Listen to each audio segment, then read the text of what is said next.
27 রোজার রাতে সন্তান ফোন দিয়া বলে, বাবা আমি আগামীকাল রওনা দিলে রাত 2টা-3টায় গিয়া ঢাকায় নামবো, আমি সাহারি তোমাদের সঙ্গেই খাবো। মা বসে আছে, মায়ের সন্তানের বাবাও বসে আছে, সন্তান আসবে। রাত্র 2টা-3টা হয়ে গেছে, সাহারির সময় হয়ে গেছে, সন্তানের খবর নাই। শেষ টাইমে মা বাবা সাহারি খেয়ে ফজরের নামাজ পড়ে দরজার মধ্যে অপেক্ষা করতেছে, সন্তানের খবর নাই। 8টা, 9টা, 10টা বেজে গেছে, মায়ের মনটার ভালো লাগে না। স্বামীকে ডেকে বলে, স্বামীরে আমার সন্তান কই, আমার মনটা ভালো লাগে না, একটা ফোন লাগাও। স্বামী ডাক দিয়া বলে, চিন্তা করো না, ঈদের সময় যানজট থাকতে পারে, চলে আসবে। কিছুক্ষণ পর বাবার মনটাও ভালো লাগে না, বাইরে নেমে পায়চারি করতেছে। হঠাৎ করে একটা ফোন চলে আসছে, সন্তানের ফোন দেখে বাবার সে কি আনন্দ। ফোন রিসিভ করে যখনই সালাম দিল, অপর প্রান্ত থেকে সালামের উত্তরে সন্তানের কণ্ঠ পাওয়া যায় না। বাবা ডেকে বললেন, বাবা তুমি কে? এটা তো আমার সন্তানের কণ্ঠ নয়, তবে মোবাইলটা আমার সন্তানের। ওপার থেকে ডাক দেয়া বলে, আপনি কি এই লোকে, এই মোবাইলওয়ালার বাবা? বলে, হ্যাঁ। আপনি এখনো বাড়িতে কি করেন? আপনার যেই সন্তান ঢাকা থেকে গাড়ি নিয়া 2500-এর দিকে রওনা দিয়েছিল, ওই গাড়িটা 2500 পৌঁছতে পারে নাই। পথিমধ্যে সংঘর্ষে রাস্তার মধ্যেই অনেকগুলো মানুষ মারা গেছে, অনেক যুবকও তার মধ্যে আছে। রাস্তার পাশে সাদা কাপড় দিয়া ঢাকা। দেখেন আপনার সন্তান এই লাশের মধ্যে আছে কিনা। মোবাইলটা আমি রাস্তার পাশে পড়ে পাইলাম। বাবা পাগলের মতো একটা দৌড় দিছে। মা মনে করছে সন্তান বুঝি কাছাকাছি চলে আসছে। অন্যান্য সন্তানদের ডাক দেয়া বলে, তোরা কে, কোথায়, এদিকে আয়, তোদের ভাই বুঝি কাছাকাছি আসছে। আমার কলিজার টুকরা সন্তান, তোর বাবা যে আগায় আনতে গেছে, তাড়াতাড়ি নতুন চাদর বিছা, বালিশের কভার গুলো খুলে নতুন কভার লাগা, পানি গরম বসা, আমার সন্তান এসে গোসল করবে। আহারে সবাই ফুলের মেলা, ফুলের তোড়া নিয়ে অপেক্ষা করতেছে। 4টা বছর কলিজার টুকরা বাড়িতে নাই, বিদেশ থেকে আসবে। বাবা স্পটে গিয়া দেখেন অনেকগুলো লাশ সাদা কাপড় দিয়া ঢাকা।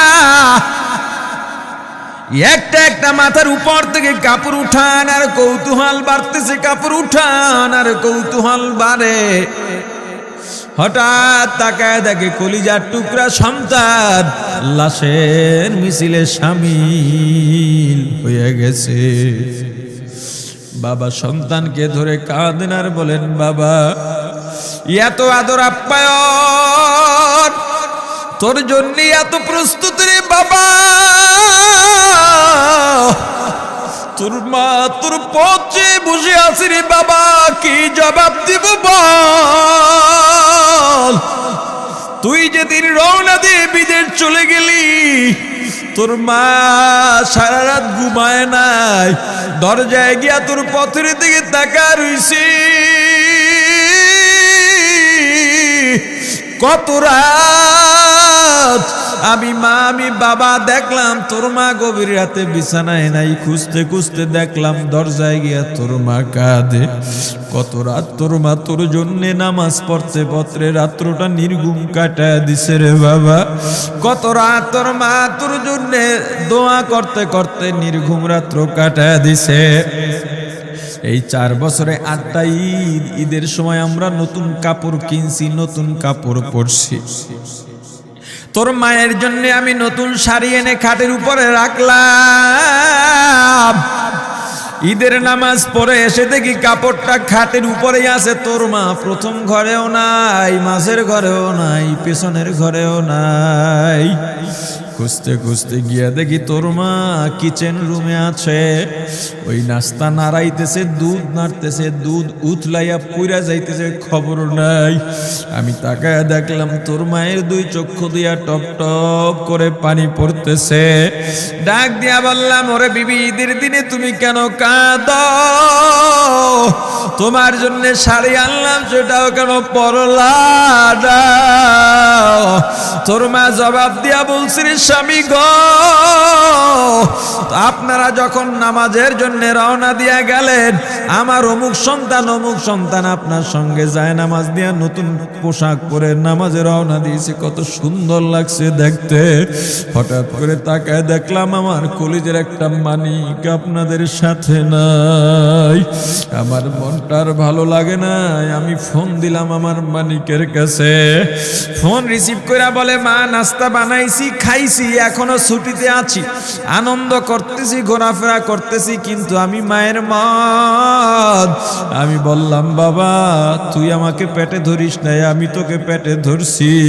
আমাকে খুশি রাখার জন্য কত কথাই না বললি, ঈদের টাকা পাঠাইলি, তোর টাকা দিয়া তোর বাবা জামা কিনছে, তোর ভাইরা জামা কাপড় কিনছে, তোর টাকা দিয়ে পরিশ্রমের টাকা দিয়ে আমার শাড়ি কিনছে, গহনা কিনছে, কিন্তু তোর পাশে আমি হাতুড়ের বাড়ির শব্দ কেন পাই? আমার সন্তান বলতে চায় না, পরে বলে, মাগো কাজ করতে আসছি, টাকা নিয়ে কাজ করি, ঈদের দিনেও আমাদের ছুটি দেয় না। ওরে স্বামী বলেন, ঈদের দিনেও যেই সন্তান কাজ করে, এই শ্রমের টাকার শাড়ি আমি মা কেমনে পরব রে?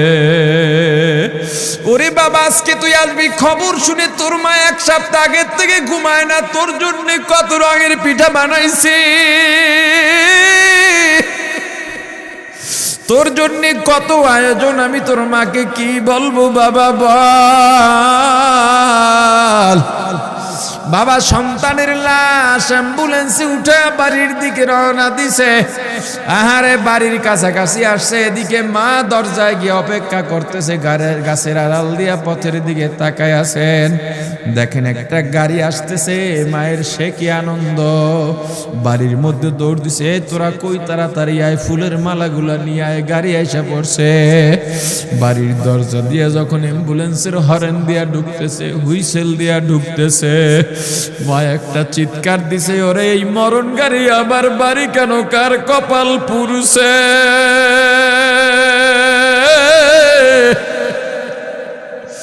অ্যাম্বুলেন্সের দরজা খুলে তাকায় দেখে কলিজার টুকরা সন্তান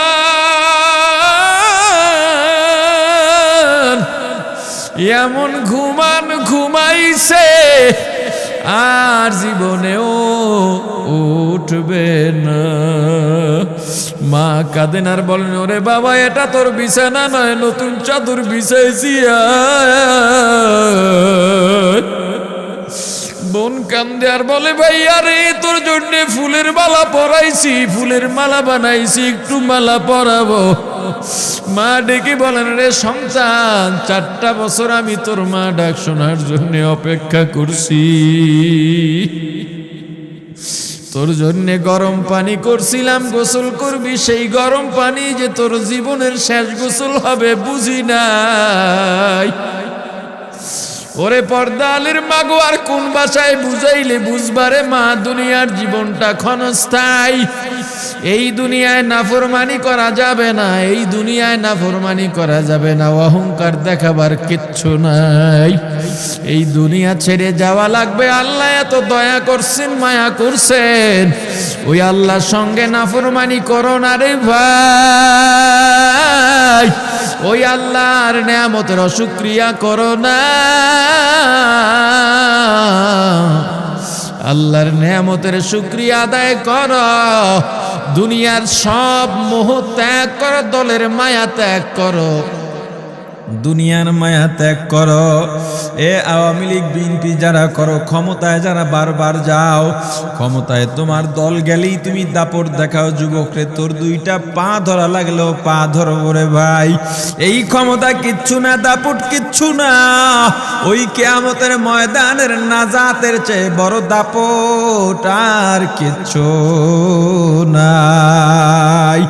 আল্লাহ রক্ত দিছেন, আল্লাহ জীবন দিছেন, আল্লাহর এই রক্ত আর জীবন দুনিয়ার কুফরি পুঁজিবাদী কুফরি গণতন্ত্রের জন্য দিস না, এই রক্ত আল্লাহর জন্য রাখ, এই জীবন আল্লাহর জন্য রাখ। আমার রাসূলের সুন্নাত দিয়া নিজেকে মোড়াইয়া নে, নিজের জীবনটা গড়াইয়া নে, ওই পরকাল হবে তোমার আমার জন্য মহা শান্তির জায়গা।